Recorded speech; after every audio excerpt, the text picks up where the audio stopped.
ومولانا محمد اللهم صل على سيدنا ومولانا محمد وعلى آله وصحبه وبارك وسلم. ناظرین حضرات، یہ کتاب ہم نے اپنی طرف سے پوری کوشش کی ہے کہ لفظ بلفظ کشف المحجوب میں جو لکھا ہے اسے آپ کے سامنے پیش کیا جائے، مگر پھر بھی ہم سے کوئی بھول ہوئی ہو تو داتا صاحب سے معافی چاہتے ہیں اور آپ سے درخواست کرتے ہیں کہ جہاں کوئی بات سمجھ میں نہ آ رہی ہو تو اسے آپ کشف المحجوب سے کتاب سے ملا کر صحیح معنی پتہ کر سکتے ہیں تاکہ آپ کو صحیح معلومات مل سکیں. ہم سب کو اللہ اپنے حبیب صلی اللہ علیہ وسلم کا صدقے توفیق دے کہ ہم صحیح علم حاصل کریں اور اس پر چل کر معرفت الہی حاصل کریں. اللہ تعالی ہم سب کا حامی و ناصر اور مدد کرنے والا ہے. بے شک وہی ذات ہے جس نے ہمیں پیدا کیا اور وہی ہمیں اپنی طرف لوٹانے والا ہے. 8واں کشف حجاب حج کے بیان میں. اعوذ باللہ من الشیطان الرجیم، بسم اللہ الرحمن الرحیم. اللہم صلی علی سیدنا و مولانا محمد وعلی آل سیدنا و مولانا محمد وبارک وسلم.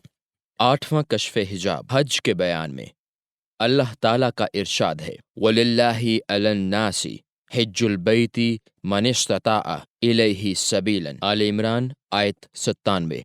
اور اللہ کے لیے لوگوں پر بیت اللہ کا حج فرض ہے جو وہاں تک پہنچنے کی استطاعت رکھیں. فرائض اسلام میں سے ایک مستقل فرض بیت اللہ کا حج ہے جو بندے پر عقل و بلوغ اور اسلام کے بعد صحت قدرت کی حالت میں فرض ہوتا ہے.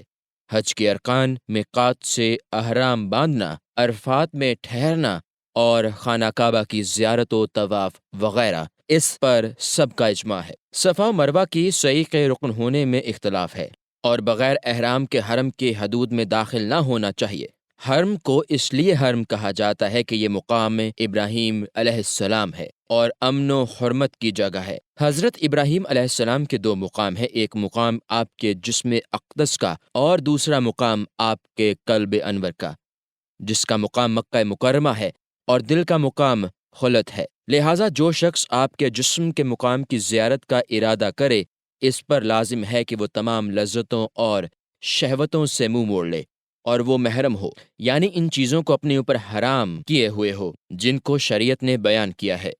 جسم پر کفن پہنے، حلال شکار سے ہاتھ کھینچے، حواس کے تمام دروازوں کو بند کر دے. اس کے بعد عرفات میں حاضر ہو، وہاں سے مزدلفہ مشعر الحرام جائے، پھر وہاں سے سنگریزے چنے، پھر مکہ مکرمہ پہنچ کر طواف کرے.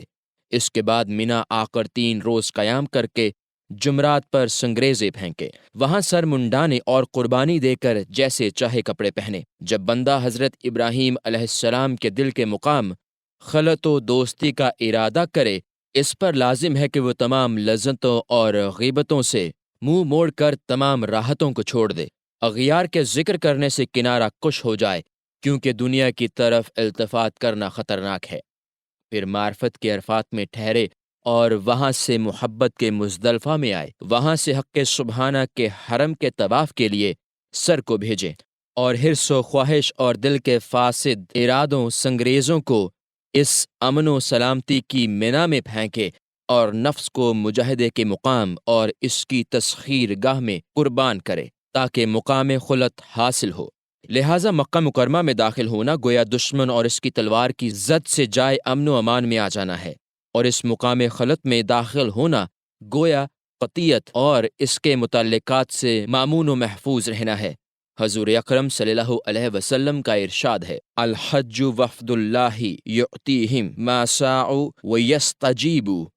حج کرنے والے خدا کے قاصد ہیں، وہ جو مانگتے ہیں اللہ تعالیٰ انہیں عطا فرماتا ہے، اور جو دعا کرتے ہیں اللہ تعالیٰ اسے قبول فرماتا ہے. لیکن جو مقام خلت کا طالب ہوتا ہے وہ صرف پناہ چاہتا ہے، نہ کچھ مانگتا ہے، نہ کوئی کرتا ہے، بلکہ حالت تسلیم و رضا پر قائم رہتا ہے، جیسا کہ حضرت ابراہیم علیہ السلام نے کیا ہے۔ اذ قال لہ ربہ اسلم قال اسلمت لرب العالمین، البقرہ 131۔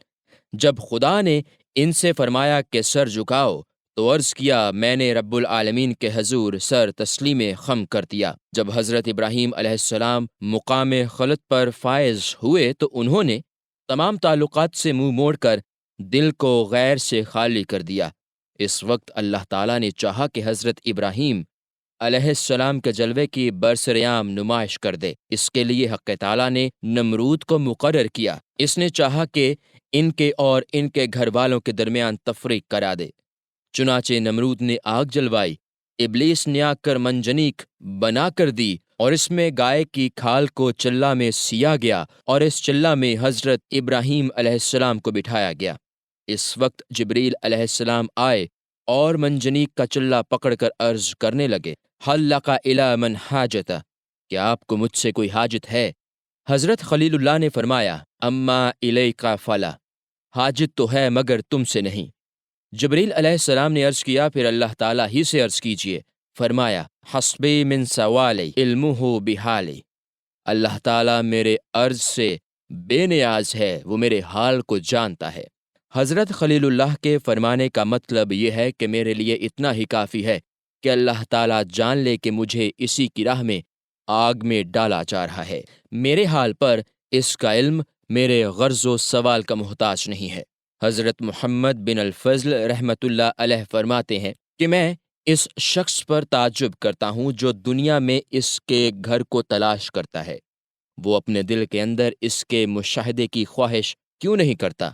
گھر کی طلب میں ممکن ہے کہ وہ گھر کو پا جائے اور ممکن ہے کہ وہ گھر کو نہ پا سکے، حالانکہ مشاہدے کی طلب تو ہر حال میں رہنی چاہیے۔ اگر اس پتھر کی عمارت کی زیارت جس پر سال میں ایک مرتبہ نظر پڑتی ہے فرض کر دی گئی ہے تو وہ دل جس پر شبانہ روز 360 مرتبہ نظر پڑتی ہے اس کی زیارت تو بدرجہ اولیٰ کرنی چاہیے۔ بائیں ہمہ محققین کے نزدیک مکہ کے راستے میں ہر قدم پر نیکی ہے، اور جب وہ حرم میں داخل ہو جاتا ہے تو وہ ہر قدم کے عوض ایک خلعت پاتا ہے۔ حضرت باجزید بسطامی رحمۃ اللہ علیہ فرماتے ہیں کہ جسے عبادت کا اجر و ثواب دوسرے دن ملے تو اس سے کہہ دو کہ آج عبادت نہ کرے، حالانکہ عبادت و مجاہدے کے ہر سانس پر تو فی الحال ثواب ملتا ہے۔ وہ یہ بھی فرماتے ہیں کہ پہلے حج میں نے خانہ کعبہ کے سوا کچھ نہیں دیکھا، اور دوسری مرتبہ میں نے خانہ کعبہ کے ساتھ اس کے مالک کو بھی دیکھا، لیکن تیسری مرتبہ میں صرف خانہ کعبہ کے مالک ہی کو دیکھ سکا اور خانہ کعبہ نظر نہیں آیا۔ غرض یہ کہ جو حرم میں داخل ہو جاتا ہے وہ تعظیم کا مشاہدہ کرتا ہے، اور جسے سارا جہان قربت کی میعاد اور محبت کی خلوت گاہ نظر نہ آئے وہ ابھی محبت و دوستی کی منزل سے بہت دور ہے، چونکہ جب بندہ مشاہدہ میں ہوتا ہے تو اس کے لیے سارا جہان حرم ہو جاتا ہے، اور جب بندہ محجوب ہو تو اس کے لیے حرم بھی جہان میں تاریک تر جگہ معلوم ہوتی ہے۔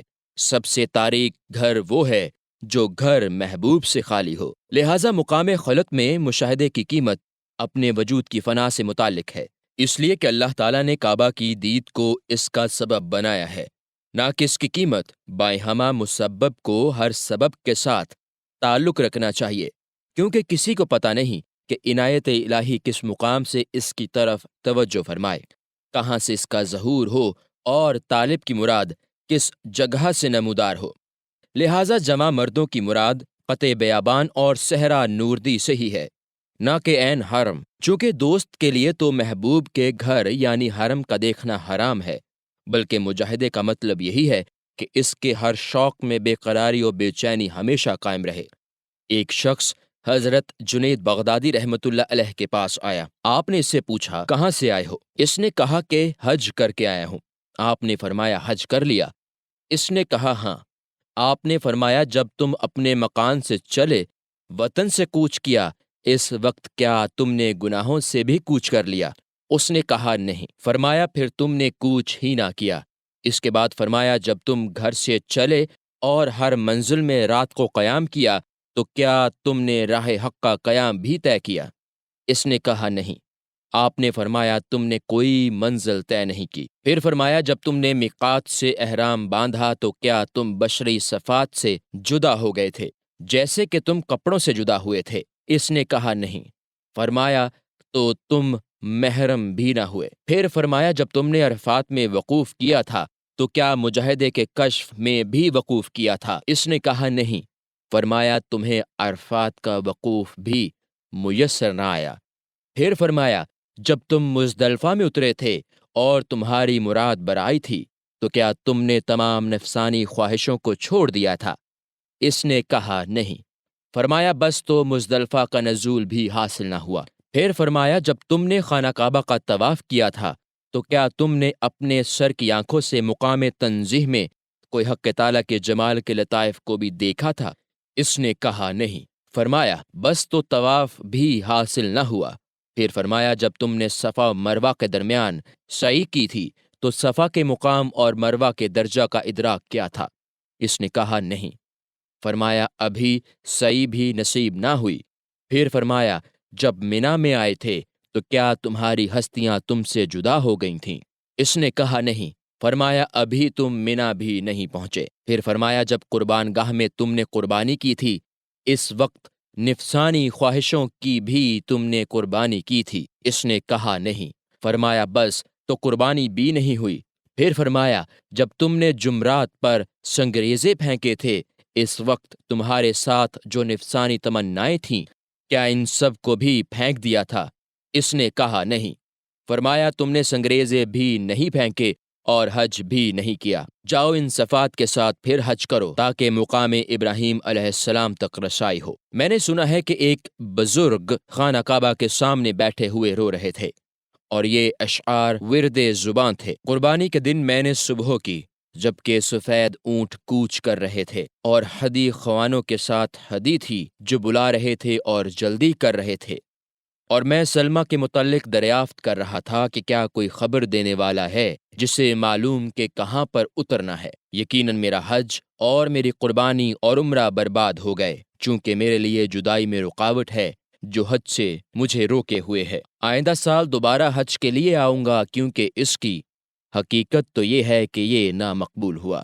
حضرت فضیل بن ایاز رحمۃ اللہ علیہ بیان کرتے ہیں کہ میں نے موقف میں ایک جوان کو سر جھکائے کھڑا دیکھا۔ تمام لوگ تو دعائیں مانگ رہے تھے مگر وہ خاموش کھڑا تھا۔ میں نے اس سے کہا اے نوجوان تم دعا کیوں نہیں مانگتے اور اظہار مسرت کیوں نہیں کرتے؟ اس نے کہا وحشت ہو رہی ہے کہ جو وقت میں رکھتا تھا وہ مجھ سے ضائع ہو گیا، اب میرا منہ دعا مانگنے کے قابل نہیں ہے۔ میں نے اس سے کہا کہ تمہیں دعا مانگنی چاہیے تھی، ممکن ہے کہ حق تعالیٰ ان لوگوں کے مجمع کے طفیل تمہیں تمہاری مراد عطا فرما دے۔ وہ بیان کرتے ہیں کہ اس نوجوان نے ارادہ کیا کہ ہاتھ اٹھا کر دعا مانگے مگر اس کے منہ سے ایک چیخ نکلی اور وہ گر پڑا اور اس کی روح پرواز کر گئی۔ حضرت ذوالنون مصری رحمۃ اللہ علیہ بیان کرتے ہیں کہ میں نے ایک نوجوان کو منا میں بیٹھے دیکھا۔ سب لوگ تو اپنی اپنی قربانیوں میں مشغول تھے مگر میں اس فکر میں تھا کہ وہ کون ہے اور کیا کرتا ہے، یہاں تک کہ اس نے کہا کہ اے خدا تمام لوگ تو جانوروں کی قربانی دے رہی ہیں لیکن میں چاہتا ہوں کہ اپنے نفس کی قربانی تیرے حضور پیش کروں، تو اسے قبول کر۔ یہ کہہ کر نوجوان نے انگشت شہادت کا اشارہ اپنے حلق پر کیا اور وہ گر پڑا۔ جب میں نے قریب جا کر دیکھا تو وہ فوت ہو چکا تھا۔ واضح رہنا چاہیے کہ حج کی دو قسمیں ہیں، ایک غیبت میں، دوسرے حضور میں۔ چنانچہ مکہ کا حج غیبت میں ہے اور ایسا ہی ہے جیسا کہ اپنے گھر میں غیبت میں تھا، اس لیے کہ ایک غیبیت دوسری غیبت سے بہتر ہوتی ہے، اور جو اپنے گھر میں حضور میں ہو وہ ویسا ہی ہے جیسا کہ مکہ میں حاضر ہے، اس لیے کہ کوئی حضور دوسرے حضور سے بہتر نہیں، اور حج کشف مجاہدہ کے لیے ایک مجاہدہ ہے، اور مجاہدہ مشاہدے کی علت نہیں ہوتا بلکہ اس کا سبب ہوتا ہے۔ معنی کی حقیقت میں سبب کچھ زیادہ مؤثر نہیں ہوتا، لہٰذا حج کا مقصود خانہ کعبہ کے دیدار نہیں ہے بلکہ کشف کا مقصود مشاہدہ ہے۔ اب میں مشاہدہ کا عنوان قائم کر کے اس کے معنی کو بیان کرتا ہوں تاکہ حصول مقصد میں آسانی ہو جائے۔ واللہ عالم بالصواب۔ مشاہدہ کا بیان۔ حضور اکرم صلی اللہ علیہ وسلم کا ارشاد ہے کہ اپنے شکموں کو بھوکا رکھو، لالچ کو چھوڑ دو، جسموں کی ذبائش نہ کرو، خواہشوں کو کم کرو، دل و جگر کو پیاسا رکھو، دنیا سے کنارہ کشی کرو تاکہ تمہارے دل اللہ کا مشاہدہ کر سکیں۔ نیز حدیث جبریل میں ان کے سوال کے جواب میں فرمایا، تم خدا کی اس طرح عبادت کرو گویا تم اس کا مشاہدہ کر رہے ہو، اگر ایسا نہ کر سکو تو یوں سمجھو کہ وہ تمہیں دیکھ رہا ہے۔ حضرت داؤد علیہ السلام پر اللہ تعالیٰ نے وحی نازل فرمائی کہ یا داؤد اتدری ما معرفتی قال لقال ہی حیات القلب فی مشاہدتی، اے داؤد تم جانتے ہو کہ میری معرفت کیا ہے؟ عرض کیا نہیں، فرمایا دل کی زندگی ہے جو میرے مشاہدے سے پیدا ہوتی ہے۔ مشائخ طریقت کے نزدیک عبادت سے مراد چشم قلب سے مشاہدہ کرنا ہے، گویا وہ بے کیفیت و کم خلوت و جلوت میں چشم دل سے حق تعالیٰ کا مشاہدہ کرتے ہیں۔ حضرت ابو العباس بن عطا رحمۃ اللہ علیہ آیہ کریمہ کی تفسیر میں کہتے ہیں کہ جنہوں نے مجاہدے میں کہا ہمارا رب اللہ ہے تو وہ مشاہدے کے فرش پر استقامت رکھتے ہیں۔ مشاہدے کی حقیقت کی دو صورتیں ہیں، ایک صورت یقین، دوسرے ایسا غلبہ محبت جس سے ایسا درجہ حاصل ہو جائے کہ مکمل طور پر دوست کی ہر بات میں وہی نظر آئے اور اس کے سوا کچھ نہ نظر آئے۔ حضرت محمد بن واسع رحمۃ اللہ علیہ فرماتے ہیں کہ میں کسی چیز کو نہیں دیکھتا سوائے اس کے کہ اس میں اللہ تعالیٰ کا مشاہدہ صحت یقین کے ساتھ ہوتا ہے۔ ایک بزرگ فرماتے ہیں کہ میں نے خدا کے سوا کچھ نہ دیکھا، ہر شے میں پہلے خدا کا جلوہ ہی نظر آتا ہے۔ یہ حالت اس مشاہدے کی ہے جن کو مخلوق میں خدا کا جلوہ نظر آتا ہے۔ حضرت شبلی علیہ الرحمہ فرماتے ہیں کہ کوئی چیز اللہ کے سوا مجھے نظر نہیں آتی، یعنی یہ حالت غلبہ محبت اور مشاہدے کے جوش کی وجہ سے ہے۔ معلوم ہوا کہ کوئی فعل کو دیکھتا ہے اور اس فعل کی دید میں بچشم سر فاعل کو دیکھتا ہے، اور کوئی بچشم سر فعل کی رویت میں فاعل کی محبت میں ایسا فنا ہوتا ہے کہ اسے تمام اشیاء حتیٰ کہ اپنے وجود میں بھی فاعل ہی نظر آتا ہے۔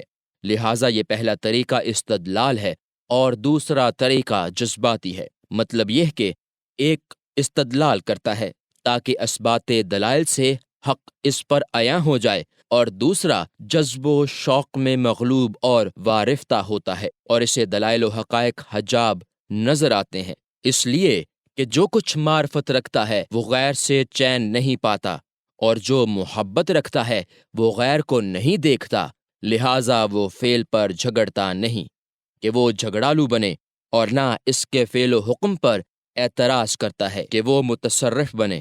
اللہ تعالیٰ نے اپنے رسول علیہ السلام کے ذریعہ ان کے معراج کی خبر ہمیں دی اور فرمایا مزاغ البصر وما طغى من شدت شوقه الى اللہ تعالی، النجم آیت 17، یعنی اللہ تعالیٰ کے دیدار کے شوق کی شدت میں آنکھ کو کسی چیز کی طرف نہ پھیرنا، تاکہ جو لائق ہو وہ دل کے یقین کے ساتھ دیکھیں۔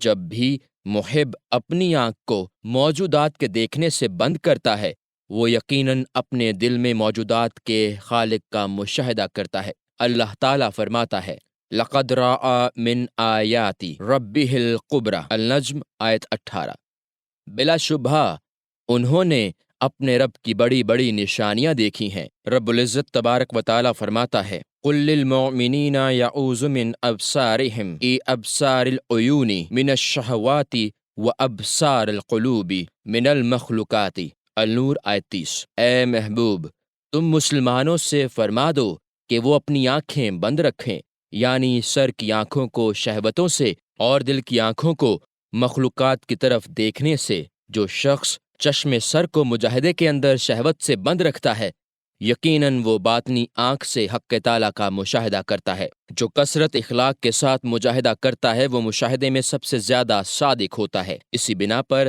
باطنی مشاہدہ ظاہری مجاہدہ کے ساتھ وابستہ ہے۔ حضرت سہل بن عبداللہ تستری رحمۃ اللہ علیہ فرماتے ہیں کہ جو شخص ایک لمحہ کے لیے بھی حق تعالیٰ کی طرف سے آنکھیں بند رکھتا ہے وہ تمام عمر ہدایت نہیں پاتا، اس لیے کہ غیر کی طرف التفات غیر حق سے تعلق رکھنا ہے، اور جو غیر کے ساتھ ہوتا ہے وہ ہلاکت میں پڑ جاتا ہے۔ بائیں وجہ اہل مشاہدہ کی وہی عمر قابل شمار ہوتی ہے جو مشاہدے میں صرف ہو، اور جتنی عمر غیبوبیت میں گزری وہ اسے شمار نہیں کر سکتا۔ در حقیقت یہ ان کی موت کا زمانہ ہے۔ چنانچہ حضرت بایزید بسطامی رحمت اللہ علیہ سے جب لوگوں نے عمر دریافت کی تو فرمایا 4 سال۔ لوگوں نے پوچھا یہ کس طرح؟ فرمایا گزشتہ 70 سال کی عمر حجاب و غیبیت میں گزری ہے اور میں نے اس میں مشاہدہ نہیں کیا، صرف یہ 4 سال ہیں جس میں مشاہدہ کیا ہے۔ زمانہ حجاب کی عمر قابل شمار نہیں ہے۔ حضرت شبلی علیہ الرحمہ اپنی دعا میں کہا کرتے کہ اے خدا جنت و دوزخ کو اپنے غیب کے خزانوں میں پوشیدہ رکھ اور ان کی یادوں کے دلوں سے فراموش کر دے تاکہ ہم بغیر کسی واسطہ کے خالص تیری عبادت کر سکیں۔ جب طبیعت کو حصول جنت کا لالچ ہوگا تو یقینی طور پر ہر عقل مند اسی کے حصول کے لیے عبادت کرے گا، اور جس دل میں محبت کا حصہ نہ ہو وہ غافل ہے، یقیناً وہ مشاہدے سے حجاب میں ہے۔ رسول اللہ صلی اللہ علیہ وسلم نے شب معراج کے سلسلہ میں حضرت عائشہ صدیقہ رضی اللہ تعالی عنہا کو خبر دی کہ میں نے خدا کو نہیں دیکھا، اور حضرت ابن عباس روایت کرتے ہیں کہ آپ نے مجھے بتایا کہ میں نے خدا کو دیکھا۔ لوگ اس اختلاف میں پڑے ہوئے ہیں، لیکن جس نے غور کیا وہ اس اختلاف سے نکل گیا۔ چنانچہ جس نے فرمایا کہ میں نے دیکھا، اس نے چشم باطن سے دیکھنا مراد لیا، اور جس نے یہ فرمایا کہ میں نے نہیں دیکھا، اس نے چشم سر سے دیکھنا مراد لیا، کیونکہ ان دونوں میں ایک صاحب باطن ہے اور دوسرا اہل ظاہر، ہر ایک سے اس کے حالات کے بموجب کلام فرمایا۔ لہٰذا جب باطنی آنکھ سے دیکھا تو اگر سر کی آنکھ کا واسطہ نہ ہو تو کیا مذائقہ؟ حضرت جنید بغدادی رحمت اللہ علیہ فرماتے ہیں کہ اگر حق تعالیٰ مجھ سے فرمائے کہ مجھے دیکھ تو میں عرض کروں گا کہ میں نہیں دیکھتا، کیونکہ آنکھ محبت میں غیر اور بیگانہ ہے، اور غیرت کی غیرت مجھے دیدار سے باز رکھتی ہے کہ میں دنیا میں اس آنکھ کے واسطہ سے دیکھوں اور آخرت میں واسطہ کیا کروں گا۔ خدا ہی ہدایت فرمانے والا ہے۔ واللہ عالم بالصواب۔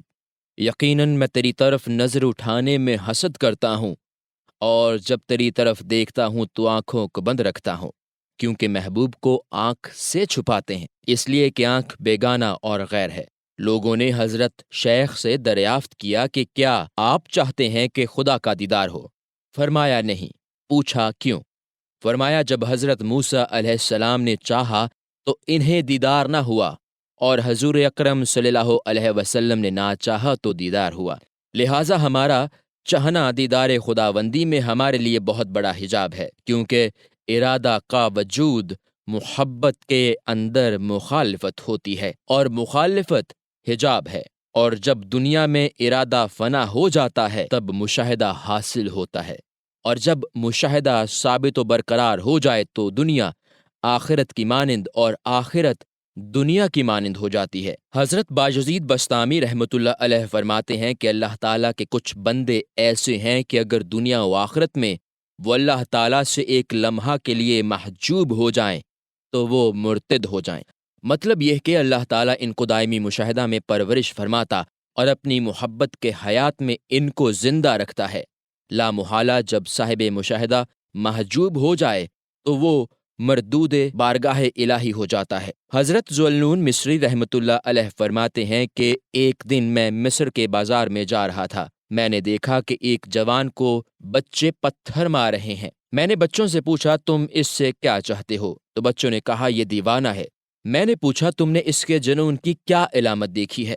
بچوں نے کہا یہ کہتا ہے کہ میں خدا کو دیکھتا ہوں۔ اس کے بعد میں جوان کی طرف متوجہ ہوا، اس سے پوچھا کہ اے جوان کیا تم یہ کہتے ہو کہ یا یہ بچے تم پر الزام رکھتے ہیں؟ جوان نے کہا یہ الزام نہیں رکھ رہے، بلکہ میں یہی کہتا ہوں کیونکہ اگر ایک لمحہ کے لیے میں حق کو نہ دیکھوں اور محجوب رہوں تو میں اس کی برداشت نہیں رکھ سکتا۔ البتہ اس مقام میں بعض لوگوں کو ارباب مشاہدہ کے بارے میں غلطی لاحق ہوئی ہے۔ وہ یہ گمان رکھتے ہیں کہ دلوں کی رویت اور ان کا مشاہدہ دل میں کوئی صورت بناتی ہے جس سے ذکر یا فکر کی حالت میں وہم برقرار و قائم رکھتی ہے، حالانکہ یہ تشبیہ محض اور کھلی گمراہی ہے، اس لیے کہ حق تعالیٰ کے لیے کوئی اندازہ نہیں ہے جس کا اندازہ دل کے وہم کو ہو سکے، اور ہر عقل اس کی کیفیت سے باخبر ہو سکے۔ جو چیز موہوم ہوتی ہے وہ بھی وہم کے قبیل سے ہے، اور جو چیز عقل میں سما سکے وہ بھی عقل کی جنس سے تعلق رکھتی ہے۔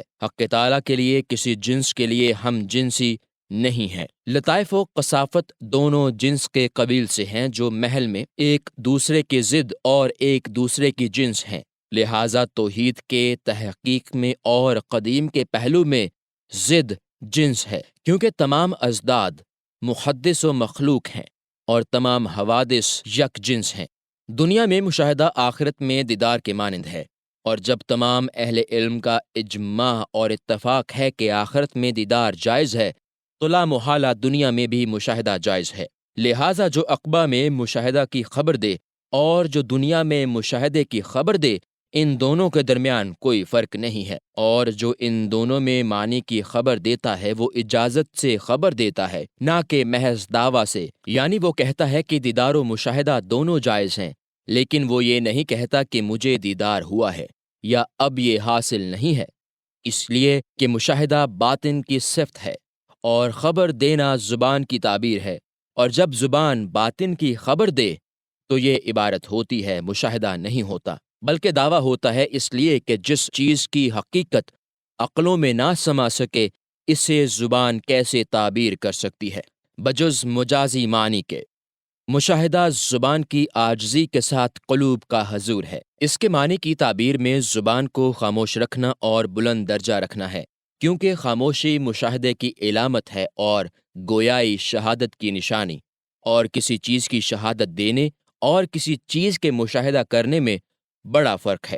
حضور اکرم صلی اللہ علیہ وسلم نے اس درجہ قرب اور مقام اعلیٰ پر فائز ہو کر جسے حق تعالیٰ نے آپ کے لیے مخصوص فرمایا تھا وہاں کہا، لَأُحْصِي ثَنَاءً عَلَيْكَ، میں تیری ثنا کو محدود نہیں کر سکتا، کیونکہ آپ مشاہدے میں تھے، اور محبت و دوستی کے درجہ میں مشاہدہ کمال یگانگت رکھتا ہے، اور یگانگی کی تعبیر کرنا بیگانگی اور غیریت ہوتی ہے۔ اس وقت آپ نے کہا، انت کما اثنیت علی نفسک، تو وہی ہے جیسا کہ تو نے خود اپنی ثنا فرمائی ہے۔